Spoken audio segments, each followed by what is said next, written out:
How does a little river cut a canyon 18 miles wide? And why are side canyons just as deep as Grand Canyon, but they don't have a river? Why is that? And where'd all the dirt go? There was a guy who was given tours there, and he said, you know what? He'd say, I dug that. And a little kid asked him, well, where'd you put the dirt?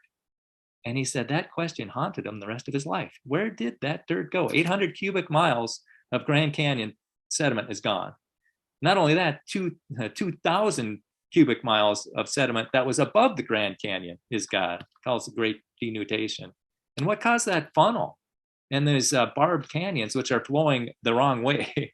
They're flowing into the stream and then turn around. What caused that 12-mile funnel to form? And once you see that funnel, you can't unsee it. There was a lot of water there at one time.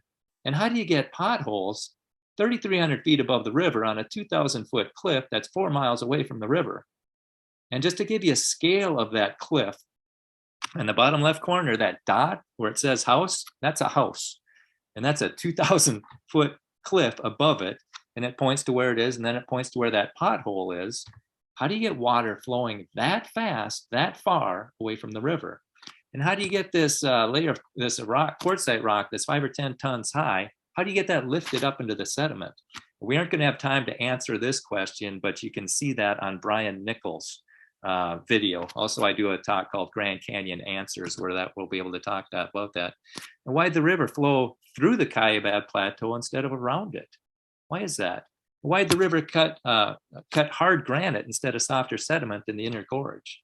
It cut into the hard rock instead of eroding away the soft rock. And how did this funnel happen? This 12-mile funnel? Well, what's being raised up on the Colorado Plateau are these huge lakes. Grand Lake and Hopi Lake, they're about the size of the Great Lakes. So there's a lot of water there. Plus all the water table is really high. We just had a flood. There's a lot of water in the earth at that time too. And so the plateau rises up, making a whole bunch of potential energy. And the rain keeps coming down on that side of the mountains, fills up the lakes, and eventually the lakes flow over. The lakes overflow. And so the water's gushing out, and that's how you're going to get those potholes on that cliff. The water's gushing through, you get that pothole, and then it just keeps gushing around and cuts out that canyon that's 2,000 feet deep. It keeps going down until it hits that hard Kiabab limestone, and then it spreads out. So now you have a funnel, and as it removes the sediment there, it's going to bulge. There's nothing pushing down on it, and it's going to crack. That's how you get Marble Canyon, which is different than Grand Canyon. And then it undercuts Hopi Lake, which is another potential, a lot of potential energy there. And you think Niagara Falls is coming down a lot. This thing would have been 20 times higher with 1,000 times the flow. There's just a lot of water coming out of there. And so that's going to cut out and that's going to cut it's going to erode a lot of the stuff that's above the Grand Canyon, and it's going to bulge. And that's the Kiabab Plateau bulges, and then it cracks, and then the water goes through the crack. That's why it didn't go around the Kiabab Plateau. It went through the Kiabab Plateau.